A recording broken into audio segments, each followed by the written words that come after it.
तो हेलो दोस्तों यार, एक बार फिर से स्वागत है आपका मेरे यूट्यूब चैनल के ऊपर।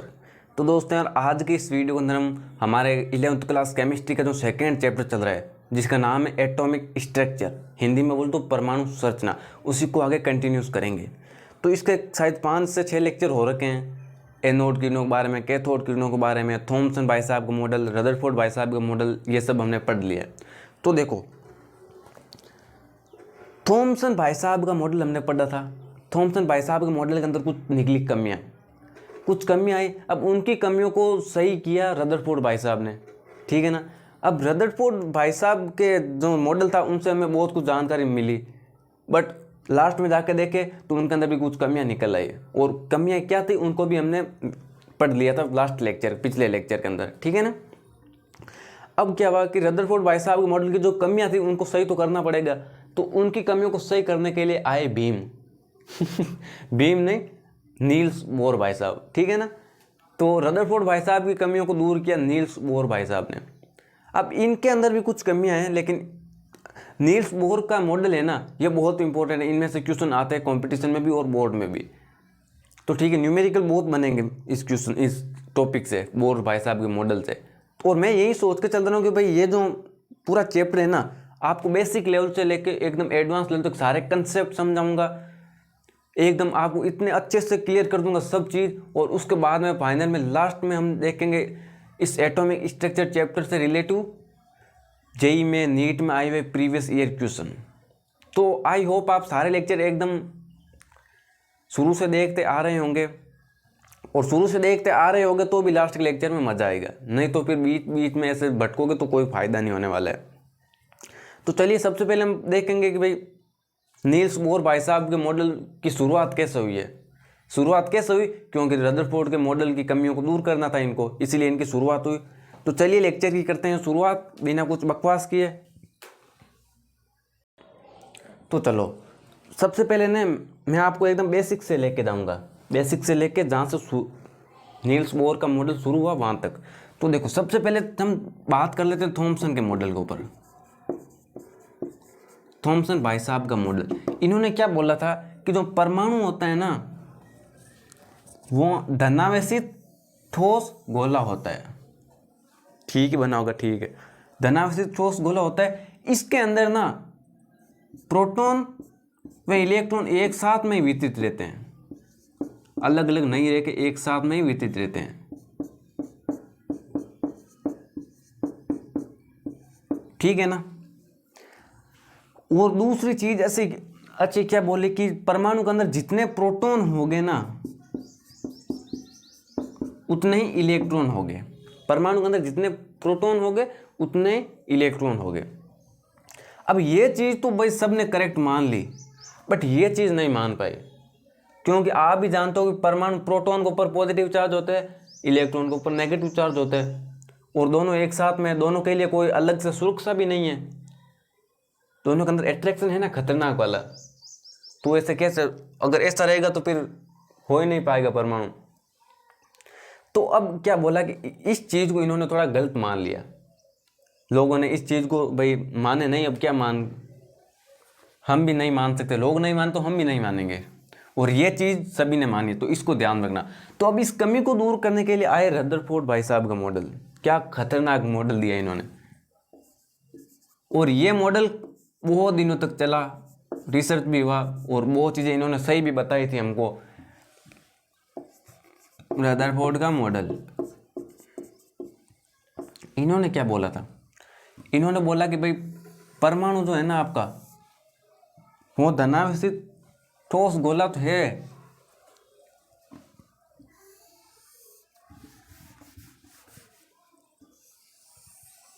जैसे परमाणु गोल तो है, तो वो तो बात ठीक है, लेकिन इन्होंने एक थॉमसन की कमी को दूर करके बोला कि जो प्रोटॉन है ना, प्रोटॉन वो सारे एक बीच में, परमाणु के बीच में सबसे छोटे से केंद्र के अंदर सारे प्रोटॉन केंद्रित हुए रहते हैं, एक जगह बैठे रहते हैं, ऐसे बिखरे हुए नहीं रहते हैं। जैसे उदाहरण के लिए मैं बोलूँ तो भाई एक फुटबॉल का मैदान है, फुटबॉल का मैदान है ना, ठीक है, कितना बड़ा होता है आपको पता है। अब उसके एकदम बीच में सेंटर के अंदर आप एक बॉल रख दो ना, बॉल रख दो, या एक मक्खी मान लो आप, तो वो मक्खी है ना, वो नाभिक का काम करेगी, नाभिक, और उसके अंदर सारे प्रोटॉन केंद्रित रहते हैं। ठीक है, ये चीज़ समझ में आई है ना आपको। तो इन्होंने क्या बोला कि भाई जो प्रोटॉन है वो छोटे से स्थान के अंदर केंद्रित रहते हैं, और जो इलेक्ट्रॉन है वो चारों तरफ कक्षाओं में चक्कर लगाते रहते हैं, चारों तरफ प्रोटॉन नाभिक के चारों तरफ चक्कर लगाते रहते हैं। एक बार मैं मार्कर के अंदर इंक भी डाल लेता हूँ, उसके बाद में अच्छे से शुरुआत करते हैं चैप्टर की, ठीक है ना।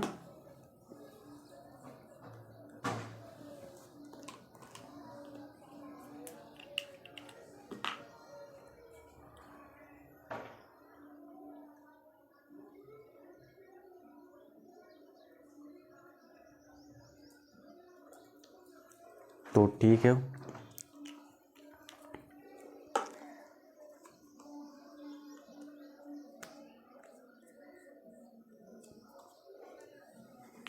तो और इनके वही थे भाई, जो हमने निष्कर्ष भी पढ़े थे, परिणाम भी पढ़े थे, प्रेक्षण भी पढ़े थे कि भाई 20,000 एल्फा कणों की बौछार की, उनमें से एक एल्फा कण सीधा वापस आ गया। इसका मतलब है कि भाई जो नाभिक जो प्रोटॉन होते हैं ना, वो बहुत छोटे से स्थान होते हैं, तो एल्फा कण के अंदर होता है पॉजिटिव चार्ज, और वापस आया, इसका मतलब उसको कहीं ना कहीं पॉजिटिव चार्ज का सामना करने को मिला है, और एक किरण ही लौट आई, इसका मतलब है कि भाई बहुत छोटे से स्थान में।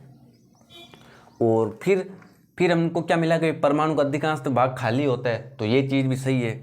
बट इन्होंने गलती कहाँ पे की, गलती क्या कि भाई वो क्या नहीं दर्शा पाए, हमको क्या नहीं बता पाए। इन्होंने क्या बोला कि भाई हमने सबसे पहले हमने ही पूछा उनसे,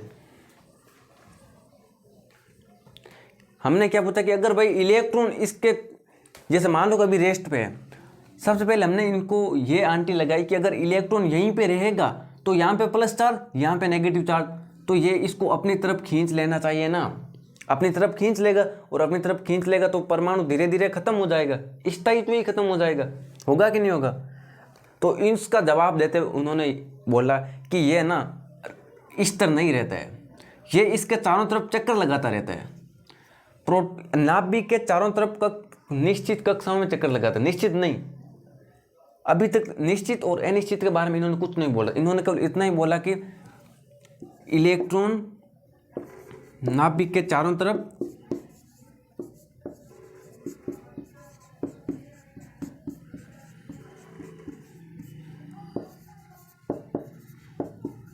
कक्षाओं में चक्कर लगाता रहता है, कक्षाओं में चक्कर लगाता रहता है। इन्होंने ये बात बोली थी, हमारा जवाब देके, ठीक है ना।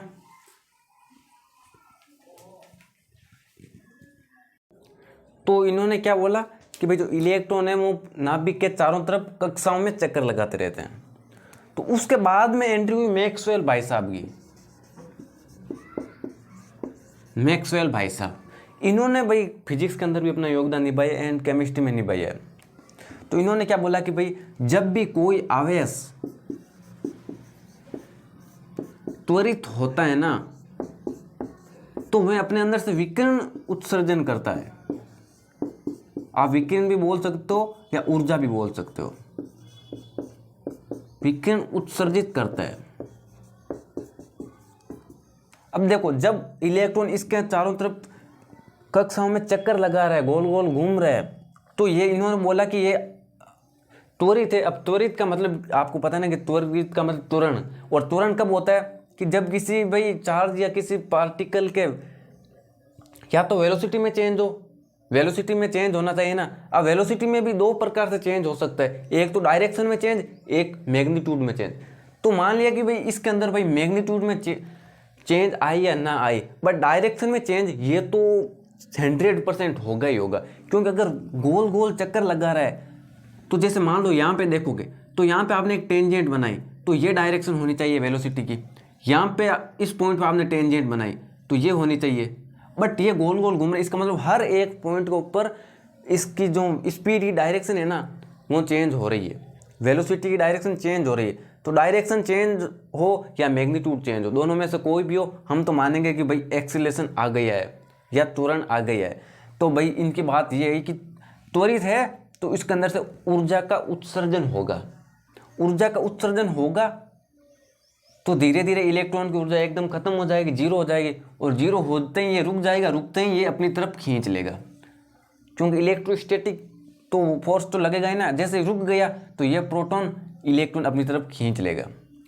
तो अब इनकी बोलती बंद हो गई कि अब क्या बोले, मैक्सवेल भाई साहब ने इनकी बोलती बंद करा दी। तो अब देखो अब आगे क्या हुआ। तो इस चीज़ का ना ये जवाब नहीं दे पाए, जबकि नील्स बोर भाई साहब क्या बोला, नील्स बोर भाई साहब ने अभी तो इन्होंने ये बोला कि चारों तरफ कक्षाओं में नहीं, निश्चित कक्षाओं में चक्कर लगाते हैं, निश्चित कक्षाओं में। ये हम आगे पढ़ेंगे, अभी थोड़ी देर ये चला लेते हैं, इसी पे बात करते हैं। तो ये इनके बाद इनकी जो इन्होंने यहाँ पे आंटी लगाई ना, इसके ऊपर ये गिर गए नीचे।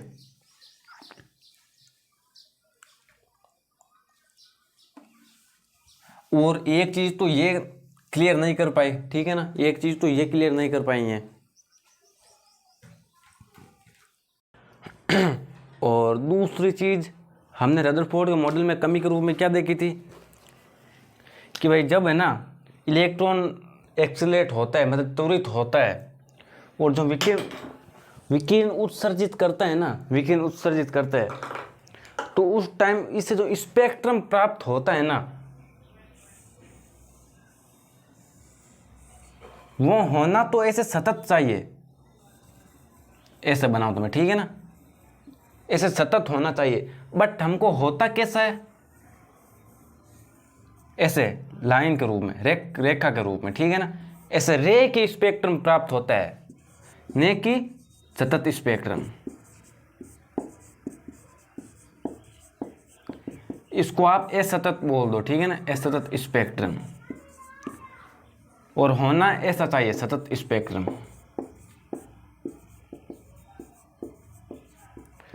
तो इस चीज को भी रदरफोर्ड भाई साहब एक्सप्लेन नहीं कर पाए, और एक्सप्लेन नहीं कर पाए तो इसको भी दूसरी कमी के रूप में लिख दिया, ठीक है ना। यहाँ तक क्लियर है सब कुछ।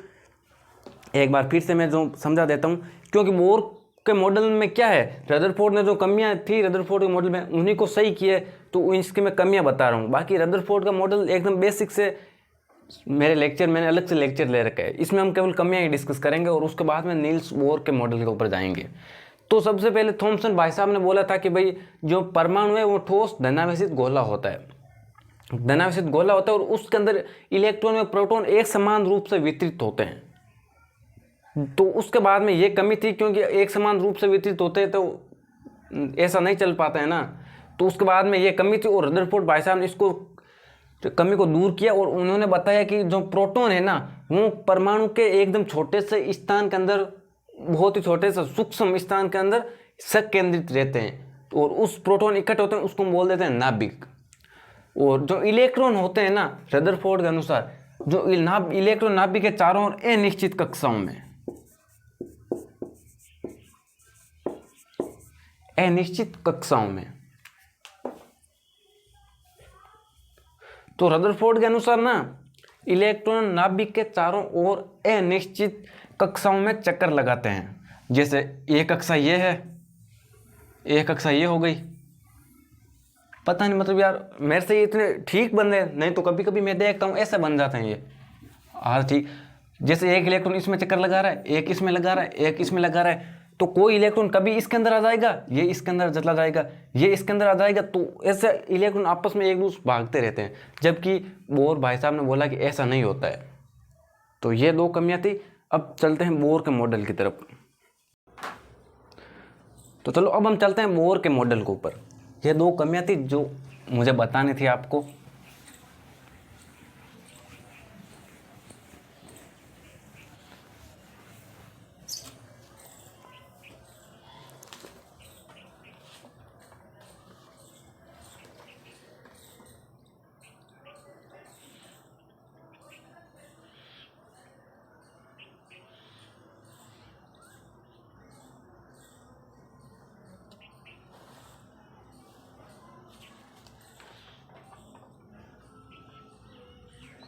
तो चलिए चलते हैं। तो देखो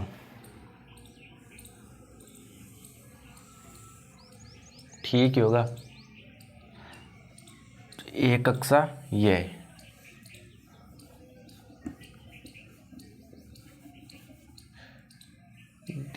अपने हम नहीं होते। तो देखो जैसे ये है ना, यहाँ पे बीच में तो होता है नाभिक, ठीक है ना, और ये परमाणु की कक्षाएं होती है। जैसे इसको बोल दो आप n=1, इसको n=2, इसको n=3 या KLMN, ऐसे आपने 10th में पढ़ा होगा। तो ये जो कक्षाएं हैं, इन कक्षाओं के अंदर इलेक्ट्रॉन चक्कर लगाते रहते हैं, जैसे पृथ्वी सूर्य के चारों चक्कर लगाती रहती है वैसे। तो रदरफोर्ड भाई साहब ने तो बोला था कि भाई जो आपका इलेक्ट्रॉन है ना, वो अनिश्चित कक्षाओं में चक्कर लगाता रहता है, कभी इसमें चला जाता है, कभी इसमें आ जाता है, कभी इसमें आ जाता है, कभी वापस आ जाता है। जबकि बोर भाई साहब ने क्या बोला, अब यहाँ से शुरू होता है, ठीक है ना, बोर का मॉडल।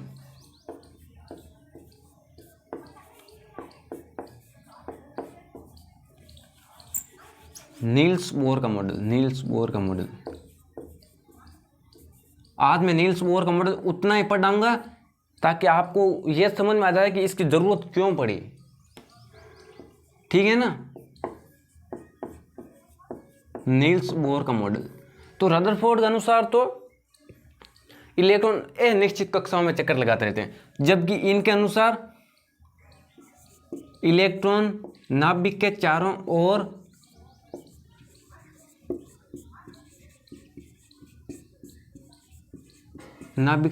ओर निश्चित कक्षाओं में चक्कर लगाता रहता है।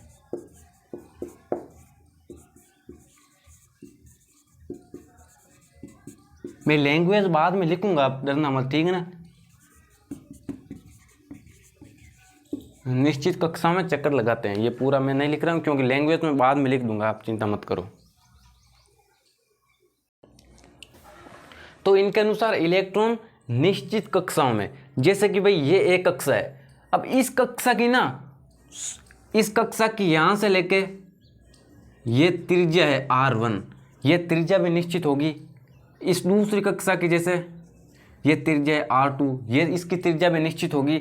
इस तीसरी कक्षा है जैसे, इस कक्षा की त्रिज्या है R3, ये भी निश्चित होगी। रदरफोर्ड के मॉडल में इलेक्ट्रॉन की ऊर्जा निश्चित थी, यहाँ पे ना इन कक्षाओं की ऊर्जा निश्चित है। तो अब यदि जैसे किसी इलेक्ट्रॉन है, अभी मान लो किसी में कोई इलेक्ट्रॉन चक्कर नहीं लगा रहा है, जैसे ये इलेक्ट्रॉन है, ये इलेक्ट्रॉन है, ठीक है ना। अब यदि इस इलेक्ट्रॉन को यहाँ पे पहली कक्षा में आना है ना, तो उसको तो सबसे पहले या इस कक्षा की जितनी ऊर्जा है उसके बराबर इसको ऊर्जा लेनी पड़ेगी, तब जाके इसके अंदर एंट्री कर पाएगा, नहीं तो बाहर आउट ही रखेंगे, ठीक है ना। यदि इसको इसके अंदर आना है तो इस कक्षा की ऊर्जा कितनी होती है, उतनी बराबर इसको ऊर्जा अपने पास में रखनी पड़ेगी, तब जाके ये इसके अंदर आ पाएगा। अब आप बोलोगे भाई देखो, इसकी त्रिज्या भी निश्चित है, इन कक्षाओं की ऊर्जा भी निश्चित है। ऊर्जाओं के फॉर्मूले हम बाद में पढ़ेंगे, और इसलिए पढ़ेंगे क्योंकि त्रिज्या से रिलेटिव एग्जाम में बहुत क्वेश्चन आते हैं कंपटीशन में, और मैं आपको बाद में कर रहा हूँ क्योंकि क्वेश्चन यहीं पाएंगे। ये तो कंसेप्ट है, बेसिक है। तो देखो अब जैसे ना, मैं आपको एक अलग से उदाहरण दे दूं, जैसे इलेक्ट्रॉन है ना, इसके अंदर आना चाहिए ना, तो इसको इनके बराबर सबसे पहले ऊर्जा रखनी पड़ेगी।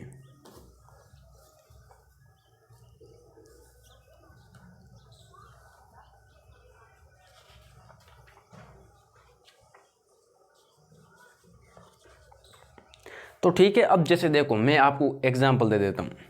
जैसे भाई हम सारे दोस्त हैं, हम किसी होटल में गए घूमने के लिए, पूरे स्कूल के स्टूडेंट, लड़कियां भी लड़के भी, ठीक है ना।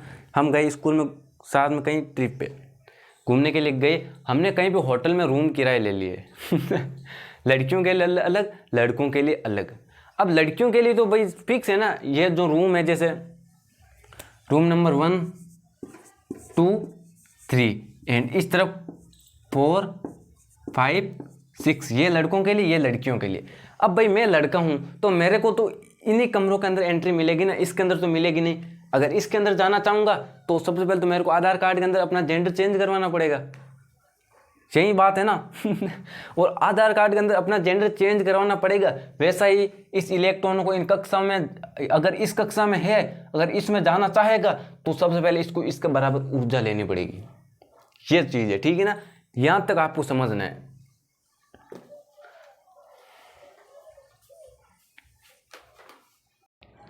तो चलो एक बार मैं फिर से रिपीट कर देता हूं। जैसे कि भाई मान लो इस पहले कक्षा की ऊर्जा है 60 जूल, इस कक्षा की ऊर्जा 60 जूल, इसकी 100 जूल एंड इसकी 120 जूल।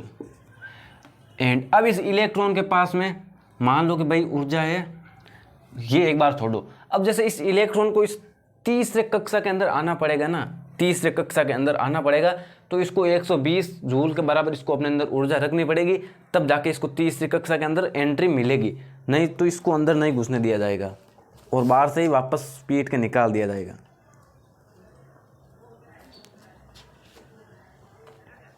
जैसे अगर मैं अभी आपको बताऊं ना कि भाई इन कक्षाओं की त्रिज्या कितनी होती है, तो इसका 0.53 n²/z,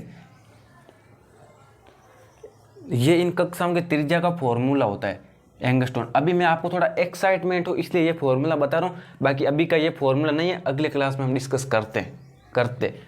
अभी तो अब जैसे देखो 0.53 n क्या है, n कक्षा है, जैसे 1 है तो 1, 2 है तो 2, 3 है तो 3, एंड z क्या है, उस परमाणु में जो भी परमाणु संख्या होती है ना वो, या प्रोटॉनों की संख्या, ठीक है ना।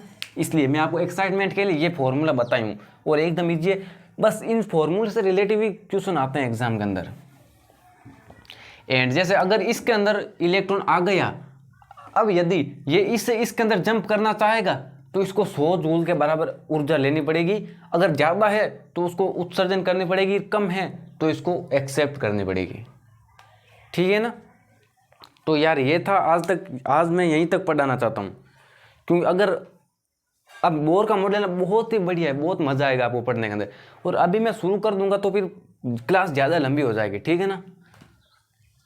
तो मैं सोचता हूँ कि भाई नए दिन से, नए एनर्जी लेवल से नई क्लास से शुरू करेंगे तो आपको भी मज़ा आएगा पढ़ने के अंदर।